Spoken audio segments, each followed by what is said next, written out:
अपने ले आओ भाई। दाना निकलना बार बार पैकिंग बड़ी अजीब से रखी है लाल ये ले रहा ये लगाया नहीं होता फिर इन्होंने ऐसे यार ठीक है कलर तो सही है तो कुछ हो रहा है कुछ हो रहा है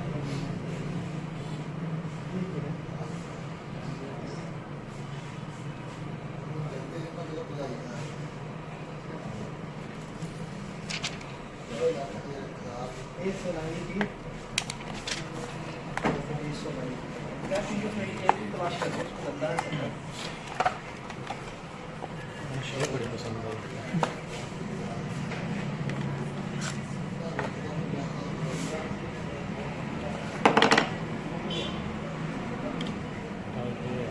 है तो रखना ही है